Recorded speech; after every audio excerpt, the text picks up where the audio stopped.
첫째 달에 하면서 민수기 20장이 시작을 합니다. 시작하는 첫 마디가 조금 뜬금없기는 합니다만 앞선 이야기들을 모두 종결하는 듯한 그런 느낌을 선사하고 있습니다. 실제로 약속의 땅을 향한 이스라엘의 여정은 이제 그 1막을 내리고 2막을 열고 있습니다. 첫째 달, 어느 첫째 달인가 라고 하는 거 질문이 들 텐데, 광야살이 마지막 해인 출애굽 후 40년 첫째 달이라 추정을 합니다. 지금 오늘 읽어드렸던 본문의 후반부에 기록된 아론의 죽음 때문에 그렇습니다. 아론의 죽음에 대한 기사는 본문 외에도 33장에 기록되어 있는데, 민수기 33장은 이스라엘의 40년 광야살이를 그 동선을 보고서처럼 기록하고 있습니다. 그 여정의 한복판에 어떤 상징적인 이렇게 표시를 하듯이 아론의 죽음이 등장을 하는데, 제가 읽어드리겠습니다. 이스라엘 자손이 애굽 땅에서 나온 지 40년째 5월 초 하루에 제사장 아론이 여호와의 명령으로 호르산에 올라가 거기서 죽었으니, 40년째 5월 초하루 이렇게 기록되어 있습니다. 자, 그러니까 지금 20장은 광야살이 이제 40년을 훌쩍 넘어서 행군의 변곡점이 되는 그 40년째를 시작을 하고 있습니다. 그러니까 본장을 기점으로 해서 이제 세대 교체가 거의 이제 완성이 되는 그런 모습을 보여줍니다. 전체적으로 보면 두 가지 주제가 눈에 띕니다. 죽음과 실패입니다. 낯선 주제는 아닙니다. 그래도 약속의 땅으로 가는 그 2막을 시작하는 구간인데 첫 주제로서는 조금 신통치는 않습니다. 그동안에도 이 비슷한 것들과 계속 실랑이를 벌여왔는데 40년이 지난 지금도 죽음과 실패는 이들의 삶의 일부분으로서 지금 존재하고 있습니다. 20장 전체를 보면 처음과 마지막은 미리암의 죽음으로 문을 20장이 열고 아론의 죽음으로 20장이 닫히고 있습니다. 그 사이에 이제 무리바 사건과 에돔길에 대한 이야기가 지금 위치되어 있는데, 특별히 이스라엘의 대표 지도자이며 구시대의 상징인 두 사람이 죽음이 기록되어 있습니다. 특별히 후반부에 엘르아살이 아론의 옷을 입는 모습은 구세대와 신세대가 교차하는 그런 장면을 시현해주는 그런 모습이기도 합니다. 처음에 미리암의 죽음은 굉장히 단촐하게 한 줄 기록되어 있습니다. 반면 읽어드린 아론의 죽음은 상당히 길게 기록되어 있는데, 또 아론을 위해서 30일간 애도하였다 기록하고 있습니다. 이를 비교하면서 여러 의견들이 있지만 어쨌든 철저하게 남성 중심인 고대 사회에서 여성인 미리암의 이름이 지도자로서 당당하게 기록되고 그녀가 어떻게 살고 죽었는지를 전해준다라고 하는 것만으로도 상당한 위치에 있다 볼 수 있습니다. 아론의 경우는 좀 더 특별하긴 합니다. 신정 체제 속에서 이제 대제사장이었으니 그의 죽음과 후계에 대한 문제는 사사로운 무엇이 아니었기 때문일 것입니다. 아무튼 이들의 죽음이라고 하는 것은 이제 본격적인 새 세대의 등장으로 연결되어질 것입니다. 본문에 보면 40년을 유랑하며 도착한 곳이 신광야 가데스라고 기록되어 있습니다. 가데스. 이미 귀에 익숙한 지명일 것이라 생각합니다. 왜냐하면 가데스에 도착한 것은 지금이 이제 이 본문이 처음이 아닙니다. 두 번째입니다. 첫 번째는 13장에서 이 가데스에 도착했다는 기록이 있습니다. 가나안 정탐을 위해 12명의 지휘관을 처음 파송했던 그 장소가 바로 가데스였습니다. 그런데 조금 다른 것이 있습니다. 13장에서는 바란 광야 가데스라 하고 본문 20장에서는 신광야 가데스 이렇게 기록되어 있습니다. 가데스는 같은데 걸쳐있는 광야 이름이 지금 다르게 나타나고 있습니다. 같은 장소지만 다른 장소입니다. 그러니까 가데스라고 하는 땅을 가운데 두고 북쪽은 바란 광야, 아래는 신광야입니다. 그러니까 어찌 보면 이게 같은 장소이긴 하지만 다른 장소라 말할 수 있는데, 어찌됐건 이 가데스라고 하는 이 이름은 그리 편하고 반가운 이름은 아닙니다. 가슴 쓰라린 곳입니다. 다른 곳에서의 일들은 차치하고서라도 가데스에서의 만큼은 실패하지 말았어야 했습니다. 40년 전 그때에. 그러나 그러지 못했습니다. 제대로 실패했던 곳, 제대로 넘어졌던 곳이 바로 가데스입니다. 철저하게 무능했고 철저하게 무기력했고 불순종이 무엇인지 제대로 보여주었던 곳이 바로 이 가데스입니다. 40년을 돌고 돌아서 다시 도착을 합니다. 그런데 도착한 이들은 다른 사람들입니다. 다른 세대입니다. 첫 번째 도착했던 이들은 40년 광야살이에서 하나둘 사라져 갔습니다. 그리고 지금 도착한 사람들은 그 시절에 어린아이였던 사람들, 그리고 광야에서 40년 광야살이를 하면서 태어났던 새로운 세대들이 지금 부모 세대가 실패한, 넘어졌던 그곳으로 다시 돌아와 있습니다. 인생이라고 하는 것, 신앙의 여정이라고 하는 것이 참 아이러니합니다. 이 모습을 보면서도 언제나 실패한 그곳을 그냥 덮고 지나가게 두지는 않는 것 같습니다. 돌고 돌아서라도 언젠가는 반드시 그 지점으로, 실패한 곳으로 돌아가게 만듭니다. 여러 가지 이유들이 있겠지만 하나님의 섭리라고 하는 것이 실패한 곳에서 다시 일어나게 하시는 그런 경우가 상당히 많습니다. 그래야만 하는 이유가 무엇일까? 이 부분에 있어서 여러 가지 생각이 들겠지만 그 중에 하나는 인간으로서의 참 자유와 진정한 삶의 회복이라고 하는 것은 내가 넘어진 곳에서 다시 일어나야 얻을 수 있는 것이 많기 때문에 그런 것은 아닌가라는 생각도 듭니다. 어쨌든 그 뼈아픈 곳으로 다시 돌아왔습니다. 그런데 아직도 때가 아닌가 봅니다. 다시 실패합니다. 오늘 20장은 실패의 연속입니다. 두 가지 실패가 연속으로 나옵니다. 하나는 안에서 발생하고 다른 하나는 밖에서의 일입니다. 하나는 물에 관한 것이고 하나는 길에 관한 문제입니다. 특별히 중간 정도에 있는 무리바 사건에 대한 것은 모세와 아론에게는 매우 불명예스러운 그런 사건으로 존재합니다. 가장 치명적인 결과를 이들에게 초래하였습니다. 이곳의 이름을 무리바 마사라 하는데 그 뜻이 하나님과 다툰 곳이다. 이스라엘이 하나님을 시험한 곳이다. 다투다, 시험하다 라고 하는 지명의 이름을 보아서도 그렇습니다. 어쨌든 여기에 도착했는데 마실 물이 없습니다. 또 결핍입니다. 광야에서 흔하게 일어날 수 있는 일입니다. 결핍. 언제나 그렇듯이 삶의 결핍이라고 하는 것은 그것이 상대적인 것이든 절대적인 것이든지 간에 가장 먼저 여는 문은 불평인 것 같습니다. 사실 물이 없다라고 하는 그런 불평 자체가 문제는 아닙니다. 불평에서 야기되는 또 다른 행동들, 거기에서 파생되는 말과 행동들이 항상 심각한 결과를 낳습니다. 이번에도 마찬가지입니다. 결핍의 문제가 결국은 또다시 신앙과 구원의 문제까지 흔들어 댑니다.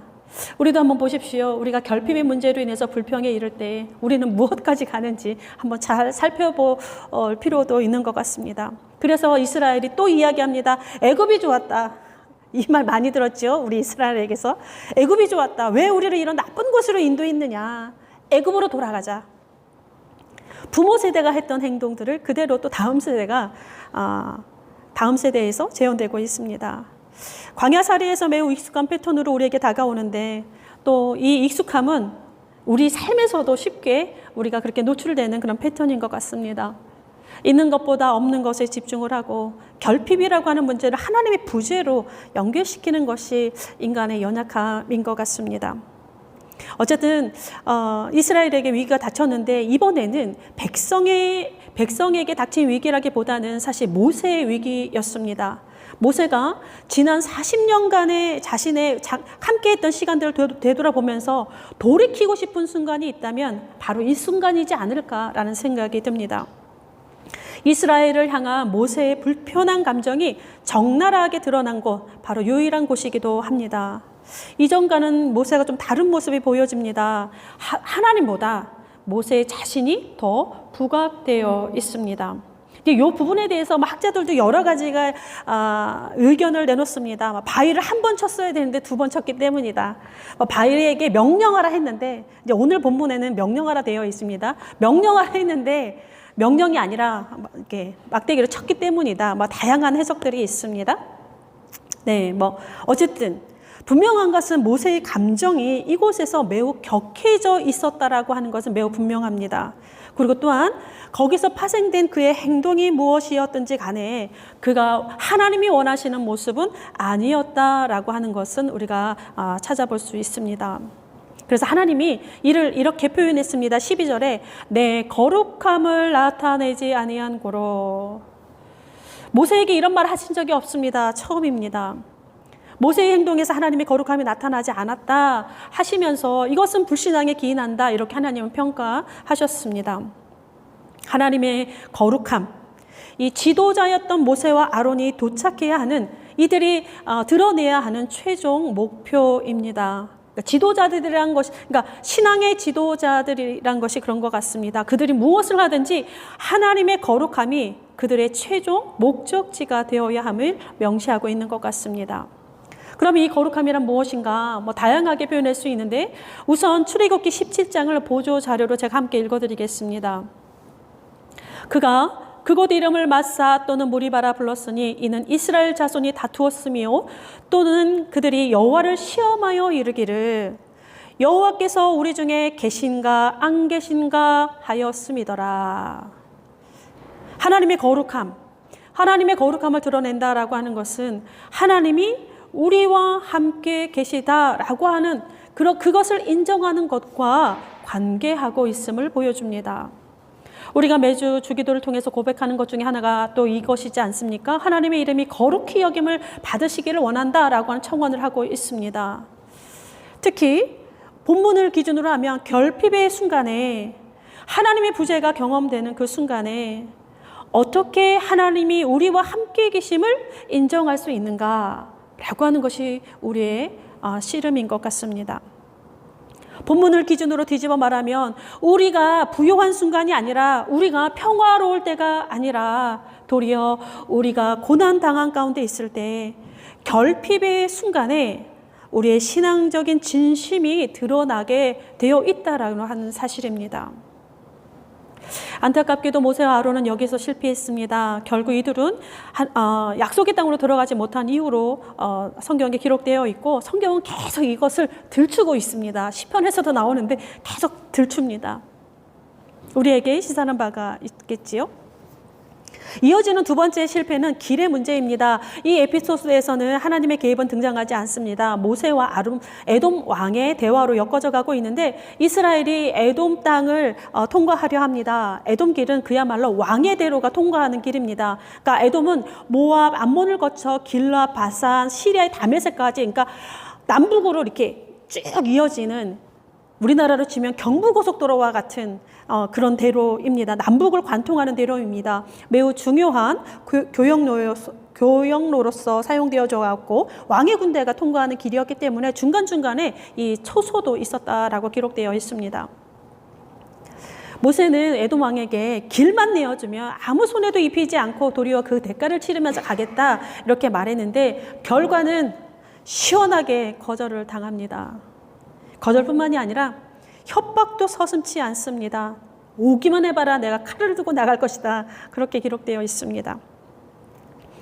결국 모세의 외교력은 철저하게 실패합니다. 그래서 이스라엘의 길을 우회하게 되면서 오늘 읽어드렸던 그 본문에 도착하게 됩니다. 이 20장이 모세에게서 가장 힘겨운 그런 순간이 아니었나, 그런 생각이 듭니다.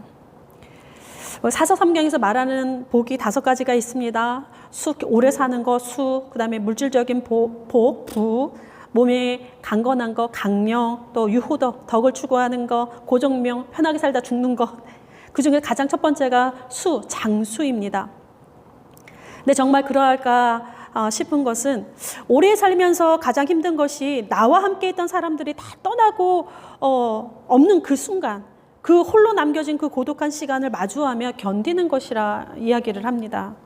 지금 출애굽 당시에 모세와 한마음이 되었던 사람들, 엄청난 거사를 치르는 그 사람들은 거의 사라져가고 없는 그런 순간입니다. 이제는 자신의 왼팔 오른팔 같았던 미리암과 아론마저 순차적으로 지금 떠나보내고 있습니다. 지도자로서 고단했을 광야살이 40년입니다. 그 긴 세월 꾹꾹 눌러왔던 분노가 그 힘을 이기지 못하고 급기야 터져 나왔었습니다. 잔은 이미 엎어졌기 때문에 주워 담을 수 없고, 거기에 설상가상으로 왕의 대로를 좀 통과하고자 하는데 모세의 계획과 수고로움은 거절과 협박으로만 남겨졌습니다. 모세의 마지막 여정이 엉망진창된 것 같은 그런 기분이 들지 않았을까, 그런 생각이 듭니다. 게다가 아론의 마지막을 향해서 함께 산을 오릅니다. 모세의 머릿속이 얼마나 복잡했을까. 산 정상에 올라서 아론에게서 대제사장의 옷을 벗기고 그의 아들 엘르아살에게 입히는 그 모세의 손은 떨리지 않았을까? 아론을 호르산에 묶고 내려오는 그 모세의 심정은 감히 상상할 수나 있을까? 복잡한 신명이 저에게도 전해지는 것 같습니다.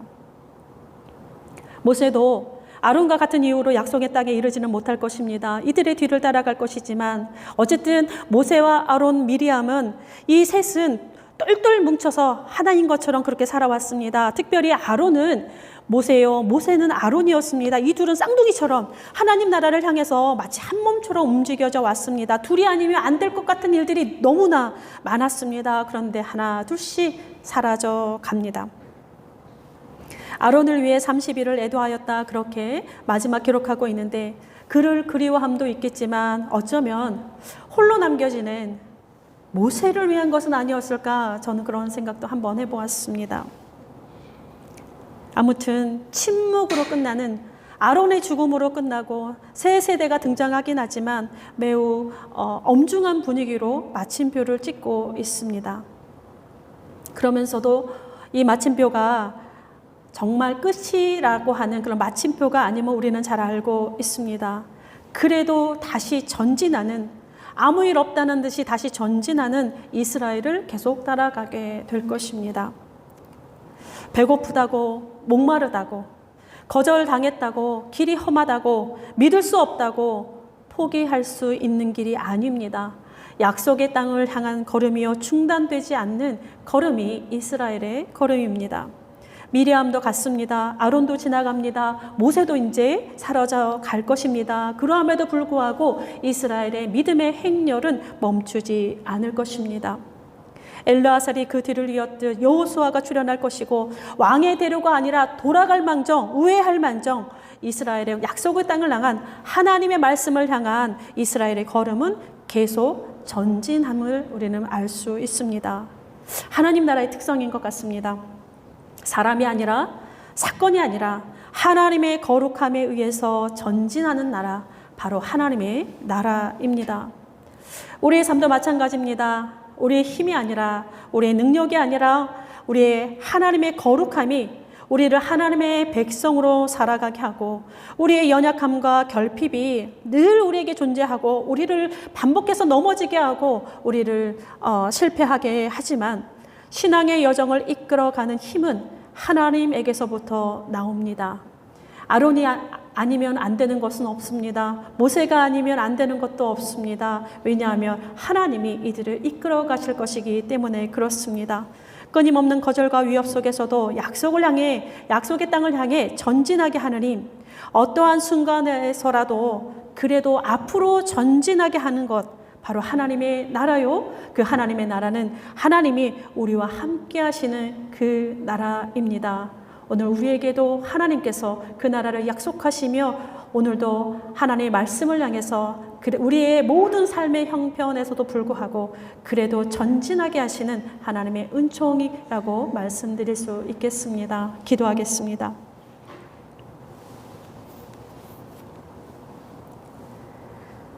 자신 안에 있는 허물이 너무 많아 차라리 의식을 잃어버렸으면 좋겠다던 아빌라 테레사의 고백 안에 잠잠히 머물러 봅니다. 자신 안에 주님의 은총을 쳐넣어달라, 그래야 진실로 좋아질 것이라 몸부림쳤던 그녀의 기도를 사모합니다. 주님, 우리를 불쌍히 여겨 주옵소서. 하나님 나라를 향한 우리의 걸음이 끊임없는 실패와 죽음의 연속이라 할지라도 그래도 포기하지 않고 전진할 수 있기를 바랍니다. 우리가 각기 사는 모습은 다르오나 하나님의 거룩함을 드러내는 치열한 싸움은 동일하게 하시고, 스스로 움직이고 스스로 전진하는 하나님의 나라에서 이탈되지 않게 하옵소서. 탐욕으로 질척거리며 삶을 폐허로 만들지 않게 하여 주시고, 주의 생명을 충만히 누리고 전하는 아름다운 이들이 되게 하여 주옵소서. 선한 능력으로 날마다 도우시는 예수 그리스도의 이름으로 기도드립니다. 아멘.